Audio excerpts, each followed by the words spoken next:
in a bold and potentially game-changing decision that could reshape how the U.S. tackles the global drug crisis, President Donald Trump has announced that survivors from a recent American military strike on a suspected drug-smuggling submarine in the Caribbean are being returned to their home countries, Ecuador and Colombia, effectively dodging what might have been a tangled legal showdown. But here's where it gets controversial. This move sidesteps court battles by repatriating the individuals, raising eyebrows about the boundaries of presidential power and international law. Stick around, because the details reveal a high-stakes strategy that's sparking heated debates among experts and everyday folks alike. To set the scene, let's dive into the specifics of this incident. On October 18, 2025, at around 5:23 p.m., Trump took to his social media platform to declare that the two survivors, described by the administration as terrorists, from a U.S. military operation targeting a vessel in the Caribbean Sea, would be handed back to Ecuador and Colombia for detention and prosecution. The president emphasized that the targeted craft was indeed a submarine, laden with fentanyl and other illicit drugs, as per U.S. intelligence assessments. This wasn't an isolated event. It marked the sixth such strike on suspected drug-carrying vessels in the region since the Trump administration intensified its operations over the summer. The goal? To curb the flow of dangerous narcotics flooding into the United States, a mission Trump frames as nothing short of a war against ruthless cartels. Now, for those new to this topic, let's unpack why repatriating these survivors could have been a strategic choice.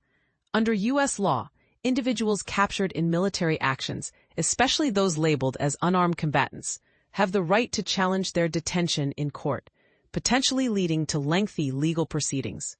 By sending them back home, the administration avoids that mess, keeping the focus on enforcement rather than courtroom drama. It's like choosing a direct path in a maze instead of getting lost in legal loopholes. Trump has been vocal about his legal stance on this front. He argues that he possesses the authority to deploy lethal military force against drug cartels, treating them on par with terrorist groups that threaten national security. In a formal defense shared with Congress, he characterized the situation as an armed conflict with these organizations and referred to drug smugglers as unarmed combatants. Think of it this way. Just as the U.S. has historically used military might against groups like Al-Qaeda or ISIS, Trump is extending that logic to cartels, claiming they pose an imminent danger through their illicit activities. This approach prioritizes swift action over traditional law enforcement tactics, like arrests by agencies such as the DEA. That said, this is the part most people miss, and it's fueling plenty of debate. Some legal scholars have voiced skepticism, arguing that this framework might not withstand courtroom scrutiny. For instance, comparing drug traffickers to terrorists could stretch the definition too far, potentially violating international norms or domestic laws. Yet with limited pushback from lawmakers and ongoing expansions of military efforts in the Caribbean, Trump's rationale has largely gone unchallenged. The existence of survivors from this latest strike could have escalated things, forcing a judge to weigh in if the individuals contested their classification as unlawful combatants. By opting for repatriation, the matter stays firmly out of the judicial system, allowing operations to proceed without interruption. Of course, these actions aren't without broader implications. Trump's intensified presence in the Caribbean has heightened regional tensions, particularly with Venezuela. The U.S. doesn't recognize Venezuelan President Nicolás Maduro as the legitimate leader, and earlier this week, Trump escalated rhetoric by threatening strikes within Venezuela, confirming covert CIA operations already underway and dispatching B-52 bombers to the country's coastline as a show of force.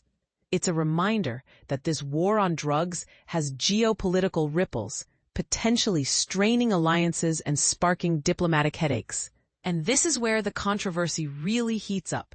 Is it right for a president to unilaterally declare cartels as terrorists and use military tactics against them, effectively bypassing standard legal channels?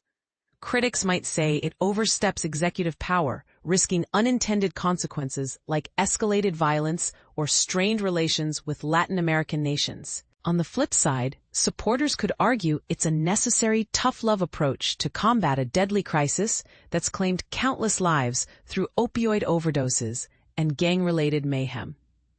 What do you think? Does equating drug cartels with terrorist outfits make sense? Or is it a dangerous overreach? Do you agree with repatriating survivors to avoid court fights? Or should accountability play out on U.S. soil? We'd love to hear your take in the comments. Let's start a conversation.